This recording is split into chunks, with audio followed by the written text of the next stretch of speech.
চীনের সঙ্গে তিস্তা পরিকল্পনায় ভারতের উদ্বেগের কোনো কারণ দেখছে না সরকার, বিবেচনায় মিয়ানমার করিডর। ঋণ খেলাপি হওয়ায় শপথ নিতে পারছেন না চট্টগ্রাম 4-এর বিএনপি প্রার্থী আসলাম চৌধুরী, পুনর্নির্বাচনেও অনিশ্চিত। জুলাই হত্যাকাণ্ডে ইনুর রায়ের অপেক্ষা, ওয়াসিম হত্যায় হাসান মাহমুদ এবং নওফেল সহ 22 জনের বিচার শুরু, 26 জুলাই সাক্ষ্য। এইচএসসিতে প্রাকৃতিক দুর্যোগে এক জায়গায় ব্যাহত হলে পরীক্ষা স্থগিত সারা দেশে, কেন্দ্রে যেতে যৌক্তিক বিলম্বেও থাকছে সুযোগ। রাজধানীর আরও 4 পয়েন্টে বসছে এআই ক্যামেরা, জিয়া উদ্যানে 40 কিলোমিটারের বেশি গতিতে মামলা, অটোরিকশা নিয়ে অসহায় ডিএমপি। ভেনেজুয়েলায় জোড়া ভূমিকম্পে মৃতের সংখ্যা বেড়ে 1700, প্রাণহানি আরও বাড়ার শঙ্কা জাতিসংঘের, চলছে উদ্ধার অভিযান।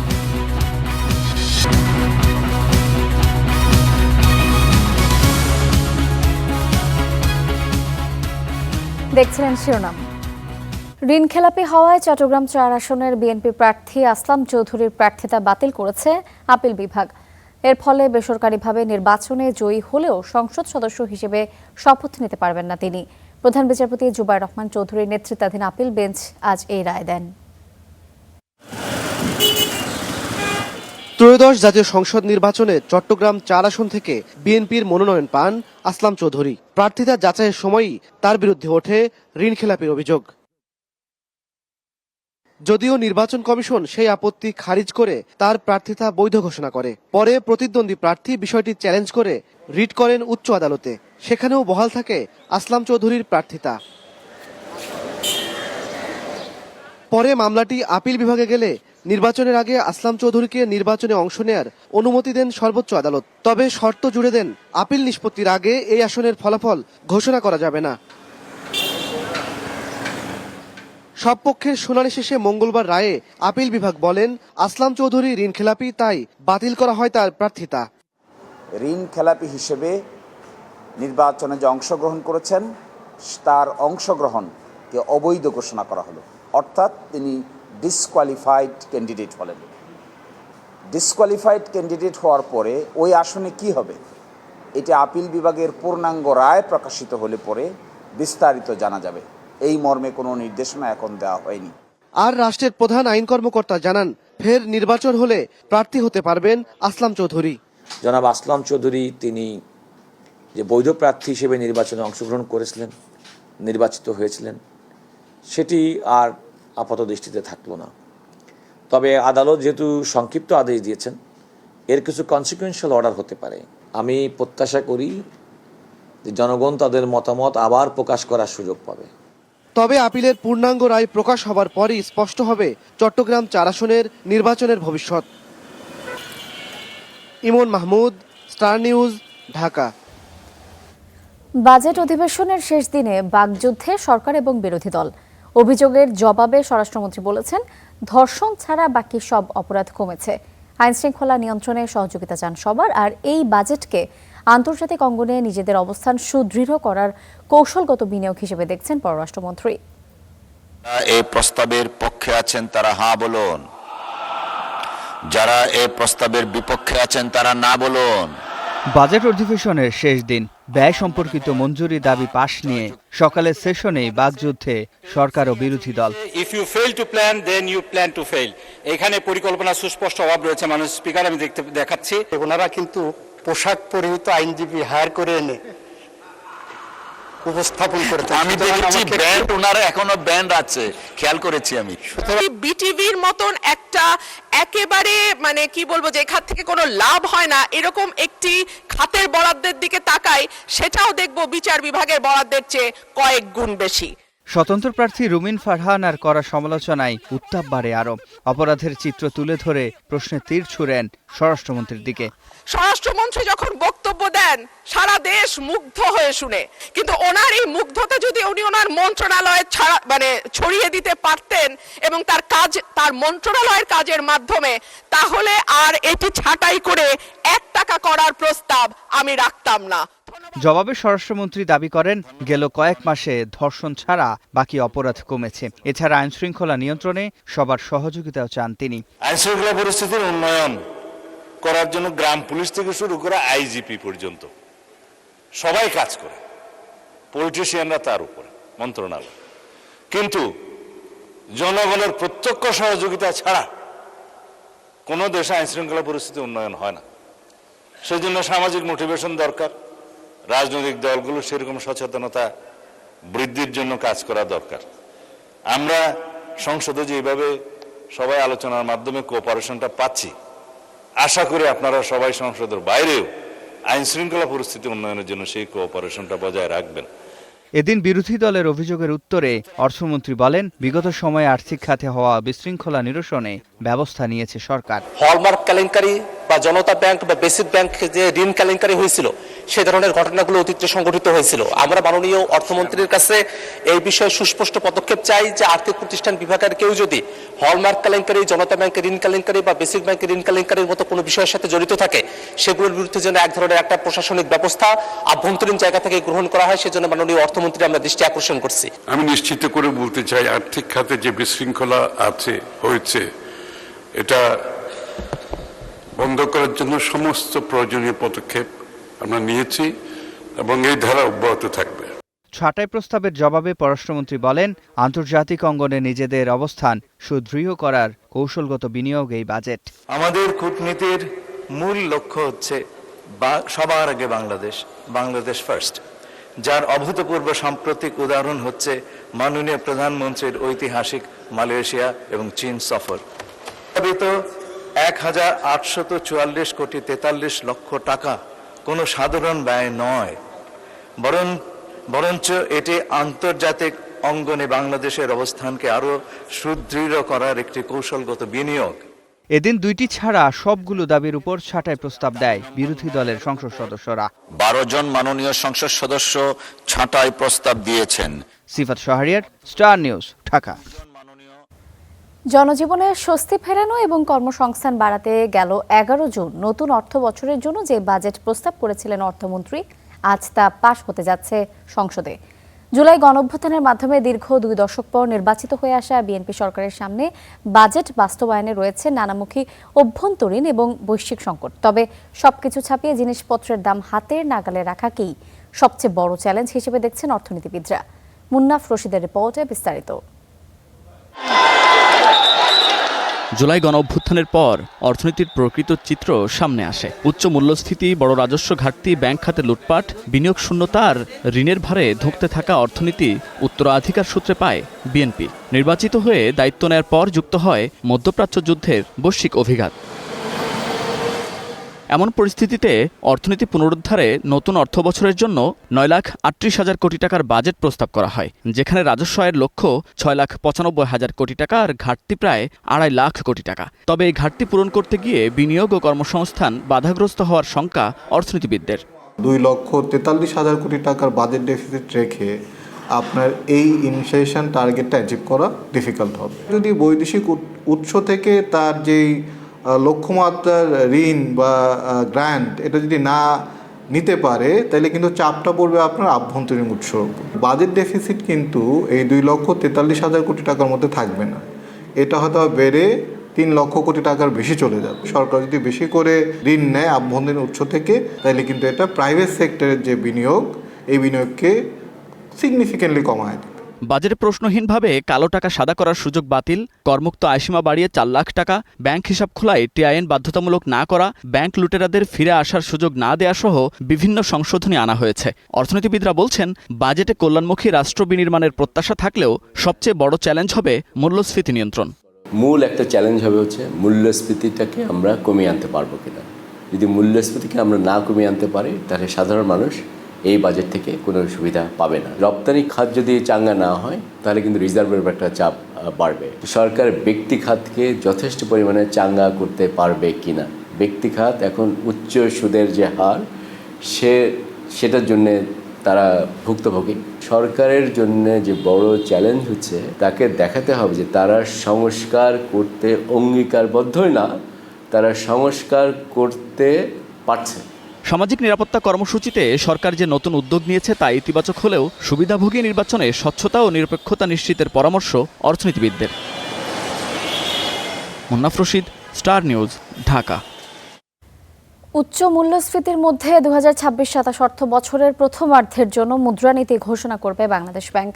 বিকেল 3টায় কেন্দ্রীয় ব্যাংকের সামনে সম্মেলন কক্ষে মুদ্রানীতি ঘোষণা করবেন গভর্নর মোস্তাকুর রহমান। বর্তমান বিএনপি নেতৃত্বাধীন সরকার এবং বাংলাদেশ ব্যাংকের গভর্নর মোস্তাকুর রহমানের প্রথম মুদ্রানীতি এটি। মূল্যস্ফীতি কিছুটা কমতে থাকলেও মধ্যপ্রাচ্য সংকটের কারণে তা আবার বেড়ে গত মে মাসে 9.42% উঠেছে। অন্যদিকে বেসরকারি খাতের ঋণ প্রবৃদ্ধিও তলানিতে রয়েছে। তবে মূল্যস্ফীতির চাপ সামলাতে এবারও কমানো হচ্ছে না নীতি সুদ হার, অপরিবর্তিত থাকছে 10%। যদিও এর আগে বিভিন্ন সময় গভর্নর জানিয়েছিলেন কর্মসংস্থান সৃষ্টি এবং বিনিয়োগ বাড়াতে কমানো হতে পারে সুদের হার। তবে উচ্চ মূল্যস্ফীতির বাস্তবতায় সেই সিদ্ধান্ত থেকে সরে এসেছে কেন্দ্রীয় ব্যাংক। প্রাইভেট সেক্টরের জন্য পর্যাপ্ত স্পেস থাকে। আবার সরকার যেহেতু কিছুটা ব্যাংকমুখী, সরকার বিভিন্ন বাজেট ঘাটতি পূরণের জন্য সরকারকে ব্যাংক থেকে বিভিন্ন প্রকার আর্থিক সহায়তা নিতে হচ্ছে। অতএব সরকারের জন্য যাতে স্পেস থাকে, এই দুইয়ের মধ্যে একটা সমন্বয় করেই একটা মুদ্রানীতি ঘোষণা করা হবে। জুলাই গণঅভ্যুত্থান চলাকালে কুষ্টিয়ায় 6 জনকে হত্যাসহ 8 অভিযোগে জাসদ সভাপতি হাসানুল হক ইনুর মামলার রায় পড়া চলছে। বিচারপতি নজরুল ইসলাম চৌধুরীর নেতৃত্বাধীন ট্রাইব্যুনাল 2 আজ এই রায় ঘোষণা করবেন। এর আগে 14 মে এই মামলায় যুক্তিতর্ক উপস্থাপন শেষ হয়। তারপর থেকে মামলাটি রায়ের অপেক্ষায় ছিল। এই মামলার একমাত্র আসামি হাসানুল হক ইনু কারাগারে রয়েছেন, যার বিরুদ্ধে অভিযোগ রয়েছে 8টি। এর মধ্যে নিজের নির্বাচনী এলাকা কুষ্টিয়ায় 6 জনকে হত্যাসহ আন্দোলনকারীদের উপর হামলায় উস্কানি দেওয়া, শেখ হাসিনার সঙ্গে থেকে আন্দোলনকারীদের দমনে গুলির নির্দেশ দেওয়া, কুষ্টিয়ার পুলিশ সুপারকে ফোন করে আন্দোলনকারীদের গুলির নির্দেশ দেওয়ার অভিযোগ আনে রাষ্ট্রপক্ষ।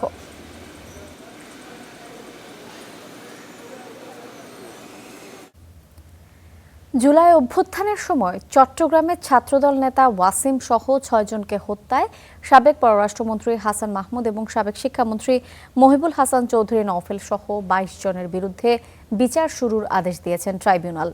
মঙ্গলবার বিচারপতি নজরুল ইসলাম চৌধুরীর নেতৃত্বাধীন ট্রাইব্যুনাল এই আদেশ দেন। এই মামলায় গ্রেফতার হয়ে কারাগারে রয়েছেন চট্টগ্রাম 6 আসনের সাবেক এমপি ফজলে করিম চৌধুরী, যুবলীগ নেতা আজিজুর রহমান সহ 5 জন। বাকিরা সবাই পলাতক রয়েছেন। এর আগে 5 এপ্রিল ট্রাইব্যুনালে আনুষ্ঠানিক অভিযোগ দাখিল করেছে প্রসিকিউশন। এতে ওয়াসিম আকরাম, ফয়সাল আহমেদ শান্ত সহ 6 হত্যা এবং শতাধিক ছাত্র জনতাকে গুরুতর আহত করার অভিযোগ আনা হয়। প্রসিকিউশন বলেছেন যে এই মামলার ট্রায়ালটা যেন সুন্দরভাবে পরিচালিত হয়, সবকিছু মিলিয়ে from the prosecution side and from the defence side এই সহযোগিতাটা প্রসিকিউশন করেছেন। সেজন্য আবারও আমি প্রসিকিউশনকে ধন্যবাদ জানাই। 6 আগস্ট 2026 এই তারিখে এই মামলার সাক্ষীর জন্য দিন ধার্য আছে। আগামী 2 জুলাই থেকে শুরু হচ্ছে এইচএসসি এবং সমমান পরীক্ষা। প্রাকৃতিক দুর্যোগে কোথাও এইচএসসির কোনো বিষয়ের পরীক্ষা বন্ধ হলে সারা দেশে ওই পরীক্ষা স্থগিত হবে। স্টার নিউজকে এ কথা জানিয়েছেন আন্তঃশিক্ষা বোর্ড সমন্বয় কমিটি। প্রশ্নপত্রের মান এবং ভারসাম্য নিশ্চিত করার উপর জোর দিচ্ছেন শিক্ষাবিদরা। ভয়মুক্ত পরিবেশে পরীক্ষা দিতে চান শিক্ষার্থীরা। বিস্তারিত জানাচ্ছেন ফরহাদ বিন নূর। 5 বছর পর পূর্ণাঙ্গ সিলেবাসে হতে যাচ্ছে এইচএসসি ও সমমানের পরীক্ষা।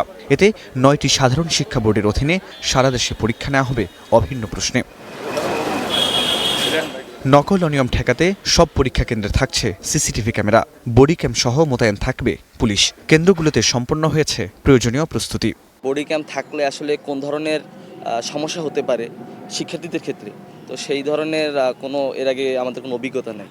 তো ফলে আসলেই এটা আসলে শিক্ষার্থী হিসেবে একটু অস্বস্তির আর কি। আমরা আশাবাদ ব্যক্ত করছি অতিরিক্ত সহজ কিংবা অতিরিক্ত কঠিন কোনো প্রশ্ন হবে না, একটি সুন্দর একটি সাবলীল প্রশ্ন হবে। শিক্ষাবিদরা বলছেন অভিন্ন প্রশ্নপত্রের মান ও ভারসাম্য নিশ্চিত করতে হবে। একই ধরনের প্রশ্ন হয়েছে, এটা ভালো উদ্যোগ, ঠিক আছে, কিন্তু শহরের ম্যাক্সিমাম স্কুল কলেজে যে ফেসিলিটিগুলো আছে, যে মাপের প্রশ্ন করা হয়, এই একই ধরনের স্ট্যান্ডার্ডের প্রশ্ন যদি করা হয় অন্যান্য জায়গায়, তাদেরকে কি সেই ল্যাব আছে, তাদেরকে কি সেই শিক্ষক ওই মানের ছিল, ওইটা কি তাদেরকে পড়ানো হয়েছে, ওই টেস্টটা কি তাদেরকে করানো হয়েছে? তো এখন এই জায়গাগুলো কিন্তু খেয়াল রাখা লাগবে। যে প্রশ্ন করার আগে, অর্থাৎ কেউ যাতে বঞ্চিত না হয়। আন্তঃশিক্ষা বোর্ড সমন্বয় কমিটির সভাপতি জানান, কোনো এলাকায় প্রাকৃতিক দুর্যোগের কারণে পরীক্ষা গ্রহণের সমস্যা হলে সেদিন সারা দেশের পরীক্ষায় স্থগিত করা হবে।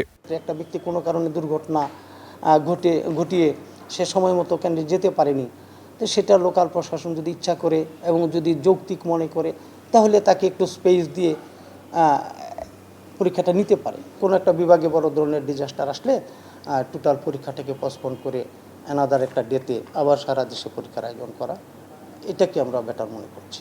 গত বছরের তুলনায় এবার পরীক্ষার্থী বেড়েছে 19,000-এর বেশি। মোট পরীক্ষার্থী 12,70,583। সারা দেশে পরীক্ষা কেন্দ্র রয়েছে 2,997টি। ফরহাদ বিন নূর, স্টার নিউজ, ঢাকা। এআই প্রযুক্তির মাধ্যমে এই পর্যন্ত 1,500 মামলা হয়েছে বলে জানিয়েছেন ডিএমপি কমিশনার। এখন থেকে জিয়া উদ্যান সড়কে গাড়ির স্পিড 40-এর উপরে উঠলেই মামলার কবলে পড়তে হবে বলেও সতর্ক করেছেন তিনি। অটোরিকশা নিয়ন্ত্রণ সহ সড়কের শৃঙ্খলা ফেরানো পুলিশের একার পক্ষে সম্ভব নয় বলেও জানিয়েছে ডিএমপি। সাব্বির আহমদের রিপোর্টে বিস্তারিত। দুর্ঘটনা কমিয়ে ঢাকার ট্রাফিক ব্যবস্থাকে সুশৃঙ্খল করতে আধুনিক আর্টিফিশিয়াল ইন্টেলিজেন্স বা এআই প্রযুক্তির ব্যবহার করছে ডিএমপির ট্রাফিক বিভাগ। তার অংশ হিসেবে জিয়া উদ্যান বা লেক রোডে 4টি নতুন এআই ক্যামেরা স্থাপন করা হয়েছে। আর সেই প্রযুক্তিগত সংযুক্তির উদ্বোধন করেন ডিএমপি কমিশনার। বলেন, এই প্রযুক্তি ব্যবহারের ফলে সড়কে শৃঙ্খলা ফিরছে। এআই ক্যামেরা ব্যবহার করে 1,500-এর মতো মামলা আমরা করেছি। এই পর্যন্ত আমাদের কাছে যে হিসাব আছে সেখানে 38,000 সমন আমাদের কাছে পেন্ডিং আছে। গতিসীমা লঙ্ঘন করলে, বিপজ্জনকভাবে লেন পরিবর্তন করলে, চালক এবং আরোহী হেলমেটবিহীন মোটরসাইকেল চালনা করলে, অবৈধ পার্কিং এবং যানবাহন চলাচলে প্রতিবন্ধকতা সৃষ্টি করলে এআই ক্যামেরা স্বয়ংক্রিয় নিখুঁতভাবে শনাক্ত করবে এবং ডিজিটাল পদ্ধতিতে ই প্রসিকিউশন বা মামলা রুজু হবে। জানান, বৈধ যানবাহনের বিরুদ্ধে মামলা করা গেলেও ব্যাটারি চালিত অটোরিকশার বিরুদ্ধে মামলার ক্ষেত্রে এআই প্রযুক্তি কাজে লাগছে না। এবং এই অটোরিকশার বিষয়ে আসলে ঢাকা মেট্রোপলিটন পুলিশের একার পক্ষে তো এই অটোরিকশা এখনই রাস্তা থেকে দূরীভূত করা সম্ভব নয়। সেই ক্ষেত্রে আমরা বাংলাদেশ আমাদের যে মন্ত্রণালয়, পুলিশ এবং অন্যান্য স্টেক হোল্ডার যারা আছে তাদের সাথে সমন্বয়ের মাধ্যমে এই ব্যাপারে আমরা কাজ করে যাচ্ছি। পরে লেক রোড পরিদর্শন করেন ডিএমপি কমিশনার। আর এ উদ্যোগকে স্বাগতম জানিয়েছেন এই রোডে চলাচলকারী সাধারণ মানুষ। আমি চাই যে রাস্তাঘাটে কোনো পুলিশ না থাকুক, এটা অটো ক্যামেরার মাধ্যমে যাতে আইনের আওতায় আনা হয়। দেখা যায় যে উল্টাপাল্টা গাড়ি চালায়, যত্র যে পার্কিং করে, তো অবশ্যই এটা একটা ভালো উদ্যোগ। ডিজিটাল ট্রাফিকিং ব্যবস্থা পুরোপুরি করতে পারলে সড়কে শৃঙ্খলা ফেরানো সম্ভব বলে মনে করেন সংশ্লিষ্টরা। Sabbir Ahmed, star news, Dhaka. কাতারে মর্মান্তিক সড়ক দুর্ঘটনায় নিহত সিলেটের কানাইঘাট উপজেলার 5 প্রবাসীর মরদেহ দেশে ফিরেছে। সকালে সিলেট এমএজি ওসমানী আন্তর্জাতিক বিমানবন্দরে পৌঁছায় মরদেহগুলো। স্বজনদের কান্নায় ভারী হয়ে ওঠে কানাইঘাট উপজেলার গাছবাড়ি এলাকা। শোকাহত পরিবারগুলোর পাশে দাঁড়ানোর আশ্বাস দিয়েছে সংশ্লিষ্ট প্রশাসন। ছোট্ট পারভেজ আহমেদ আর তানিশা আক্তার এই সকালে তাদের থাকার কথা স্কুলে কিংবা পরিবারের সঙ্গে, কিন্তু ভাগ্যের নির্মম পরিহাস, রেমিটেন্স যোদ্ধা বাবা জিবাল উদ্দিনের নিথর দেহ নিতে আসতে হয়েছে সিলেট এমএজি ওসমানী আন্তর্জাতিক বিমানবন্দরে। অনেক টাকা ঋণ, আমরা 5 ভাই বোন, পরিবার দেখার কেউ নাই। আপনারা সবাই সাহায্য করবা আর আমার আব্বা লাগে দোয়া করবা। আপনারা দেখেন করেন আল্লাহর হাত। আগামী মাসে দেশে ফেরার কথা ছিল দুর্ঘটনায় নিহত কাদির আহমেদের। ফিরলেন ঠিকই, কিন্তু কফিনে মোড়ানো অবস্থায়। অন্যদিকে মাত্র 2 মাস আগে ছুটি কাটিয়ে কাতারে গেছেন জুবাইর আহমদ। আর জসিমউদ্দিন ছিলেন পরিবারের একমাত্র উপার্জনক্ষম ব্যক্তি। তাদের মরদেহ নিতে এসেছেন স্বজনরা। আমার এখানে ভাই আছে 3টা। আমার আপন ভাই আছে একটা জুবাইর আহমদ এবং মুস্তাক আহমদ আমার স্বাস্থ্য ভাই, কাদির আহমদ আমার ফুফুতো ভাই। আমার জসিমউদ্দিনের ভাই, বড় ভাই, তো আমরা একসাথে কাজ করতাম। সকাল 7:15টার দিকে বাংলাদেশ বিমানের একটি ফ্লাইটে কাতার থেকে 5 প্রবাসীর মরদেহ এসে পৌঁছায় সিলেটে। প্রয়োজনীয় আনুষ্ঠানিকতা শেষে অ্যাম্বুলেন্সে করে মরদেহগুলো নেওয়া হয় তাদের গ্রামের বাড়ি কানাইঘাটে। এ সময় উপস্থিত ছিলেন সিলেট ৫ আসনের সংসদ সদস্য মুফতি মাওলানা আবুল হাসান এবং সিলেট উন্নয়ন কর্তৃপক্ষের চেয়ারম্যান রেজাউল হাসান কয়েস লোদি। প্রবাসী যারা রেমিটেন্স যোদ্ধা তাদের সুরক্ষা, তাদের সার্বিক নিরাপত্তা নিশ্চিত করা এবং এরকম কোনো দুর্ঘটনা ঘটলে তাদের পরিবার যেন সুরক্ষিত থাকে সেই পদক্ষেপটুকু নেওয়ার ব্যাপারে ইতিমধ্যে সরকার পদক্ষেপ নিয়েছে। অসহায় পরিবার যারা আছে তাদেরকে আমরা কিভাবে সহযোগিতা করা যায় আমরা এই ব্যাপারে পরামর্শ করে চেষ্টা করব। এদিকে ক্ষতিগ্রস্ত পরিবারগুলোকে প্রয়োজনীয় সহায়তা এবং ক্ষতিপূরণের আশ্বাস দিয়েছে ওয়াইজ অনার্স কল্যাণ বোর্ড এবং প্রবাসী কল্যাণ মন্ত্রণালয়। লাশ পরিবহন ও দাফন করার যে 35,000 টাকা ছিল সেটা হস্তান্তর করা হয়েছে এবং পরবর্তীতে যে 3 লক্ষ টাকার আর্থিক অনুদান সেটা আমরা এখান থেকে কার্যক্রমগুলো সম্পন্ন করব। গত 21 জুন কাতারের দোহায় কর্মস্থলে যাওয়ার পথে সড়ক দুর্ঘটনায় মারা যান সিলেটের কানাইঘাটের জিবাল উদ্দিন, জসিমউদ্দিন, মোস্তাক আহমদ, জুবাইর আহমদ ও কাদের আহমদ। এই ঘটনায় এক ভারতীয় নাগরিকেরও মৃত্যু হয়। Desk report, star news. বিদ্যুৎ উৎপাদনের হিসাব বলছে এক কথা, কিন্তু সাধারণ মানুষের বাস্তবতা যেন আরেক গল্প। দেশের বিভিন্ন জেলায় ঘন্টার পর ঘন্টা লোডশেডিংয়ে দুর্বিষহ হয়ে উঠেছে জনজীবন। প্রচণ্ড গরমে শিশু বৃদ্ধরা যেমন কষ্টে দিন কাটাচ্ছে, তেমনি ক্ষতির মুখে পড়ছেন ব্যবসায়ীরা। ব্যাহত হচ্ছে শিক্ষার্থীদের পড়াশোনাও। বিদ্যুৎ সংকটে ক্ষোভ আর হতাশা বাড়ছে সবখানে। কোথাও চাহিদার তুলনায় কম বিদ্যুৎ সরবরাহ, আবার কোথাও চাহিদার কয়েক গুণ বিদ্যুৎ উৎপাদন। এরপরও মানুষকে ঘন্টার পর ঘন্টা কাটাতে হচ্ছে অন্ধকারে। দ্বীপ জেলা ভোলা, প্রায় 13.5 লাখ মানুষের এই জেলায় দৈনিক বিদ্যুতের চাহিদা 116 মেগাওয়াট। কিন্তু জেলার 3টি গ্যাস ভিত্তিক বিদ্যুৎ কেন্দ্রে দৈনিক উৎপাদন হয় প্রায় 450 মেগাওয়াট। স্থানীয় চাহিদার প্রায় 3 গুণ বিদ্যুৎ উৎপাদন হলেও দিনরাতের বড় একটি সময় লাখো মানুষকে থাকতে হচ্ছে অন্ধকারে। 450 মেগাওয়াট বিদ্যুৎ আর তারা বাইরে খুলনা বেনাপোলের দিকে দিতেছে কেন? আমাদের ভোলার মানুষের যেটা অধিকার আদায়ের জন্য, অধিকার আমাদের ভোলা মানুষের পাওনা, এটা আমাদের পরিপূর্ণ ভোলাকে দিয়ে তারপর বাইরে দিতে হবে। আমাদের মূল দাবি হলো আমরা বিদ্যুৎ দরকার। আমরা উদ্বৃত্ত বিদ্যুৎ দেশের বাইরে যাক, ভোলার বাইরে যাক, দেশবাসী ব্যবহার করুক। স্থানীয়রা বলছেন প্রতিদিন 8 থেকে 10 ঘন্টা লোডশেডিংয়ে অতিষ্ঠ হয়ে উঠেছে জনজীবন। প্রচণ্ড গরমে ঘরে বাইরে চরম দুর্ভোগে পড়েছেন শিশু, বৃদ্ধ ও অসুস্থরা। বিদ্যুৎ না থাকায় থমকে যাচ্ছে ছোট ব্যবসা, ব্যাহত হচ্ছে শিক্ষার্থীদের পড়াশোনা। বিদ্যুৎ না থাকার কারণে আমরা ঠিকভাবে অনলাইনে কাজ করতে পারতেছি না, মোবাইলে চার্জ দিতে পারতেছি না, ল্যাপটপ অচল হয়ে যাচ্ছে বিদ্যুতের কারণে, ফ্যান বন্ধ হয়ে যাচ্ছে, বাচ্চারা অসুস্থ হয়ে যাচ্ছে। আইসিইউতে থাকলে যে অবস্থা একটা নাগরিকের, হবিকুল আমাদের ভোলার প্রতিবিদ্যুতের একই অবস্থা। এজন্য আমরা সরকার মহোদয়ের কাছে আবেদন করতেছি, আমাদের এই ভোলার পল্লী বিদ্যুৎ কিভাবে আমাদেরকে দেওয়া যায় এদিকে আপনারা নজর দেন। একই চিত্র টাঙ্গাইলেও। জেলার দৈনিক বিদ্যুতের চাহিদা প্রায় 100 মেগাওয়াট হলেও মিলছে মাত্র 54 মেগাওয়াট। ফলে ঘন ঘন লোডশেডিংয়ে গরমে হাঁসফাঁস করছেন বাসিন্দারা। 24 ঘন্টার মধ্যে কমপক্ষে 7 ঘন্টা 8 ঘন্টা থাকে, তারপরে আর এই 14-15 ঘন্টা এই বিদ্যুৎ থাকে না। লেখাপড়া বাদ দিয়ে খেলাধুলার প্রতি মগ্ন হতে আছে বেশি। বিদ্যুৎ থাকে না, দেখা যায় যে অন্ধকার হয়ে যায় ঘর। রাত্রে পোলাপান নিয়ে ঘুম পারন যায় না, দিনে কারেন্ট থাকে না, মানুষ তো খুব অসুবিধা ভোগ করতেছে। বারবার বিদ্যুৎ অফিসে অভিযোগ জানিয়েও সমাধান না পাওয়ার অভিযোগ গ্রাহকদের। 24 ঘন্টার বিদ্যুৎ দেওয়ার জায়গায় সেখানে 6 ঘন্টা ঘরে পাওয়া যায় না, 8 ঘন্টা পাওয়া যায় না। সকালে কারেন্ট থাকে না, দুপুরে কারেন্ট থাকে না, মানে এত কারেন্টের প্রবলেম বলার বাহির। সংকট নিরসনে সর্বোচ্চ চেষ্টা চলছে বলে জানিয়েছে পল্লী বিদ্যুৎ কর্তৃপক্ষ। কারিগরি সমস্যা আছে, সমাধান হয়ে গেলে বিদ্যুৎ উন্নতি হবে এবং বিদ্যুৎ সবার সরবরাহ দেওয়া যেতে পারে। দ্রুত নিরবিচ্ছিন্ন বিদ্যুৎ সরবরাহ নিশ্চিত করার দাবি ভুক্তভোগীদের। শোভন মাহমুদ খান, স্টার নিউজ।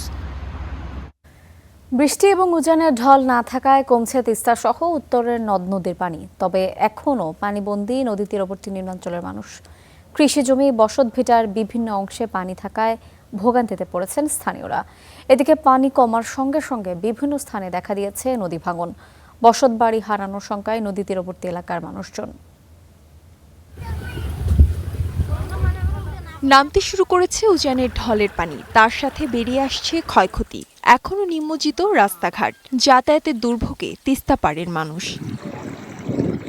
উজানের ঢল আর বৃষ্টিপাত থামায় কমছে তিস্তা সহ উত্তরের নদ নদীর পানি। এতে লালমনিরহাটের হাতীবান্ধা ও কালীগঞ্জ উপজেলার নিম্ন অঞ্চল থেকে নামতে শুরু করেছে বানের পানি। তবে এখনো রাস্তায় ও বাড়িঘরে পানি থাকায় দুর্ভোগে মানুষ। এলাকা ভাঙি বর্তমান একটু বেশি হবার লাগছে। আমাদের ক্ষেত খামার কোষ্টা টোষ্টা বেতন টেতন সব শেষ হয়ে গেছে। প্রত্যেকবারে নদী খনন করা তো শুনি, কিন্তু নদী আর খনন হয় না। কুড়িগ্রামের নদ নদীগুলোতেও কমছে পানি, তবে দুধকুমার নদীর পাটেশ্বরী পয়েন্টে এখনও পানি বিপদসীমার ওপরে। অন্যদিকে ধরলা, তিস্তা ও ব্রহ্মপুত্রের বিভিন্ন পয়েন্টে পানি কমেছে। দ্বিতীয় দফায় আকস্মিক পানি বাড়ার পর রংপুরে কমেছে তিস্তার পানি, প্রবাহিত হচ্ছে বিপদসীমার নিচ দিয়ে। নদীতে পানি কমার সঙ্গে সঙ্গে গাইবান্ধায় দেখা দিয়েছে নদী ভাঙন। বসতবাড়ি হারানোর শঙ্কায় নদী তীরবর্তী এলাকার মানুষ।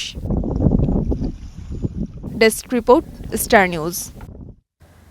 চট্টগ্রাম বন্দর এলাকার কর্ণফুলী চ্যানেলে ডুবে গেছে এমভি বে হারবার 2 লাইটার জাহাজ। মঙ্গলবার ভোর 5:30টার দিকে কর্ণফুলী চ্যানেলের 2 এবং 3 নম্বর বয়ের মাঝামাঝি এলাকায় অপর একটি লাইটার জাহাজের সঙ্গে সংঘর্ষ হলে এমভি বে হারবার 2 নামে লাইটার জাহাজটি ডুবে যায়। এ সময় জাহাজে থাকা 12 জন পানিতে পড়ে যায়। পরে খবর পেয়ে 8 জনকে উদ্ধার করে কোস্টগার্ডের সদস্যরা। বাকি 4 জন ভেসে পার্কি বিচ এলাকায় গেলে স্থানীয়রা তাকে উদ্ধার করে।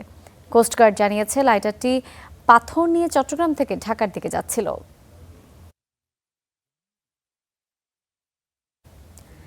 দেশাত্মবোধক গানের সুর, রাষ্ট্রীয় সম্মান আর মানুষের অকৃত্রিম ভালোবাসায় শেষ বিদায়ের পথে বরেণ্য চিত্রশিল্পী এবং সাংস্কৃতিক ব্যক্তিত্ব মুস্তাফা মনোয়ার। জানাজা, শ্রদ্ধা নিবেদন আর স্মৃতিচারণে তাকে স্মরণ করছেন শিল্পী, সংস্কৃতি কর্মী, শিক্ষার্থী এবং সাধারণ মানুষ।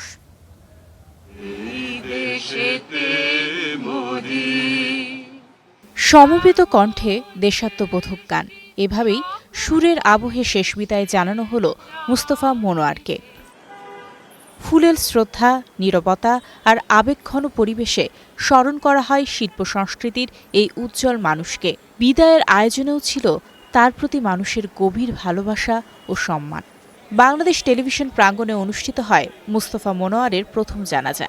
দীর্ঘ কর্মজীবনের স্মৃতি বিজড়িত এই প্রাঙ্গণে সহকর্মী, গুণগ্রাহী ও সংস্কৃতি অঙ্গনের মানুষের অংশগ্রহণে সম্পূর্ণ হয় জানাজার আনুষ্ঠানিকতা।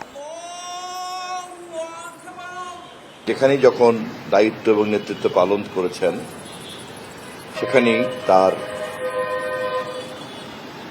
কর্মের এবং তার আন্তরিকতার এবং তার দক্ষতা, যোগ্যতা এবং সর্বোপরি একটা মননশীলতার ছাপ সকলের কাছে তিনি রেখে যেতে পেরেছেন।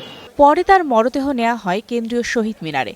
চলে সর্বস্তরের মানুষের শ্রদ্ধা নিবেদন। তার ক্যারিয়ারটা কিন্তু পৃথিবীতে তিনি খুব ভালো শিল্পী ছিলেন। পাঠ দেওয়ার জন্য তার যে নিজেকে নিয়োজিত করা নিঃস্বার্থভাবে, এটার কোনো তুলনা হয় না। শ্রদ্ধা নিবেদন শেষে সরকারের পক্ষ থেকে দেয়া হয় গার্ড অফ অনার। রাষ্ট্রীয় এই সম্মানের মধ্য দিয়ে দেশের শিল্প সংস্কৃতিতে তার দীর্ঘ অবদানকে জানানো হয় আনুষ্ঠানিক শ্রদ্ধা।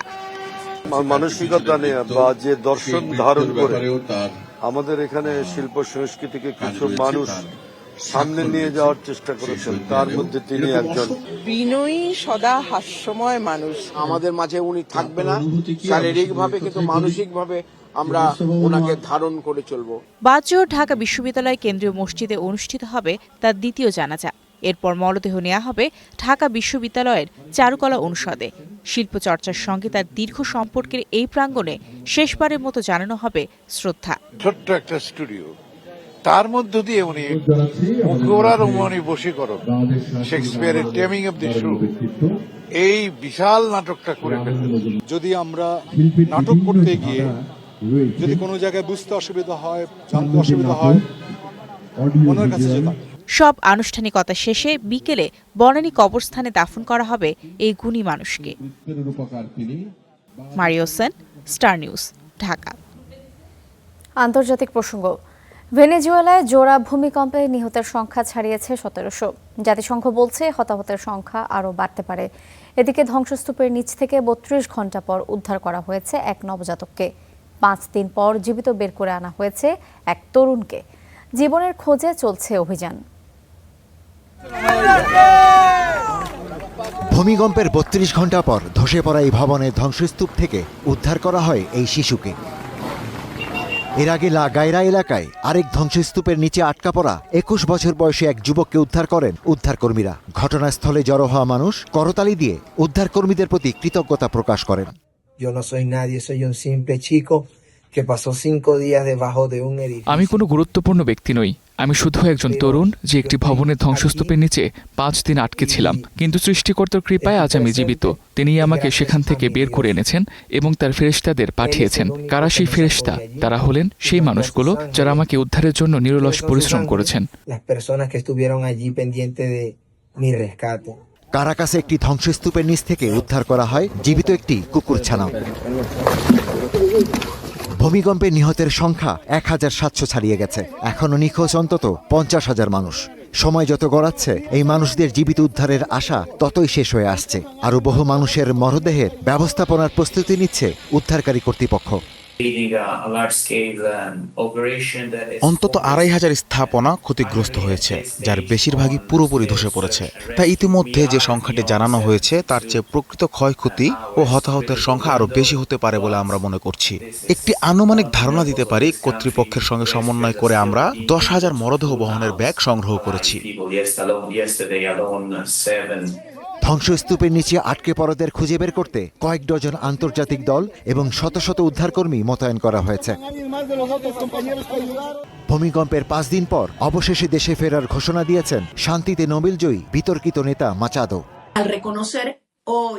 24 জুন থেকে ভেনেজুয়েলায় ফিরে যাওয়া আমার জন্য জরুরি হয়ে উঠেছে, যাতে আমরা একটি পরিবারের মতো এই বিপর্যয়ের মোকাবেলা করতে পারি। পরিবারের কোনো সদস্য কষ্টে থাকলে যেমন সবাই পাশে দাঁড়ায়, আমরাও তেমনভাবে একসঙ্গে এই দুর্যোগের মুখোমুখি হতে চাই। ধ্বংসস্তূপের নিচে যখন চলছে জীবনের সন্ধান, তখন দুর্যোগ ব্যবস্থাপনা নিয়ে শুরু হয়েছে সমালোচনা। ক্ষতিগ্রস্ত এলাকাগুলোতে পর্যাপ্ত ত্রাণ সহায়তা না পাওয়ার অভিযোগ করেছেন দুর্গতরা। Ishtiaq Hossain, star news. FIFA বিশ্বকাপের খবর। দ্য বিউটিফুল গেম হিসেবে পরিচিত ফুটবলে বিশ্বকাপের নকআউট পর্বে জাপান ব্রাজিল ম্যাচে এক অভূতপূর্ব অভিজ্ঞতার মুখোমুখি হতে হয়েছে জাপানি বংশোদ্ভূত ব্রাজিলীয় নাগরিকদের। প্রতিপক্ষ দুই দেশই তাদের বড় আপন। এক দেশে তাদের শেকড়, আরেক দেশে তাদের বর্তমান ঠিকানা। তাই দুই দলের জার্সি একসাথে পরেই খেলা দেখেছেন তারা। ব্রাজিলের সাও পাওলোর ছোট্ট শহর লিবারদাদে বিশ্বকাপের উন্মাদনায় এক অন্য আবহ এখানে, কারণ লিবারদাদে জাপানি বংশোদ্ভূত ব্রাজিলীয়দের শহর। বিশ্বকাপের শেষ 32-এর ম্যাচে জাপানকে 2-1 গোলে হারিয়েছে ব্রাজিল। প্রতিপক্ষ দুই দেশেই লিবারদাদের বাসিন্দাদের শেকড়, তাই অন্য যে কোনো দর্শকের চেয়ে তাদের টানাপোড়েনটাও বেশি। ম্যাচটা সত্যিই দেখার মতো ছিল। আমি ব্রাজিলে জন্মগ্রহণ করেছি এবং আমি এদেশেরই নাগরিক, কিন্তু অবশ্যই আমার পূর্বপুরুষের ভূমিও আমার। তাই ব্রাজিল জাপান দুই দেশের জন্যই মন কেমন করছিল। ম্যাচের আগে ব্রাজিল জাপান দুই দেশের পতাকা দিয়ে শহরটিকে সাজিয়েছিলেন বাসিন্দারা। কেউ কেউ তো দুই দেশেরই জার্সি গায়ে জড়িয়ে খেলা দেখেছেন। ব্রাজিল এগিয়ে গেলেও আনন্দিত হচ্ছি, জাপান এগিয়ে গেলেও খুশি হচ্ছি। দুই দেশের প্রতি ভালোবাসা। আমি সত্যি দ্বিধায় পড়েছিলাম, জাপান আর ব্রাজিল দুই দেশের জার্সিই পড়েছি। ফুটবলকে বলা হয় দ্য বিউটিফুল গেম, তারই প্রমাণ যেন ব্রাজিল জাপানের এই ম্যাচ। সরকারি তথ্য অনুযায়ী ব্রাজিলে প্রায় 20 লাখ জাপানি ও জাপানি বংশোদ্ভূত মানুষের বসবাস। 1908 সালে কাসাতো মারু জাহাজে করে প্রথম জাপানি অভিবাসীরা ব্রাজিলে পৌঁছান। এরপর থেকে সাও পাওলো সহ বিভিন্ন অঞ্চলে গড়ে ওঠে শক্তিশালী জাপানি সম্প্রদায়। ইফাতিরা, স্টার নিউজ। এই ছিল স্টার নিউজ প্রাইমে। এতক্ষণ সাথে থাকার জন্য ধন্যবাদ।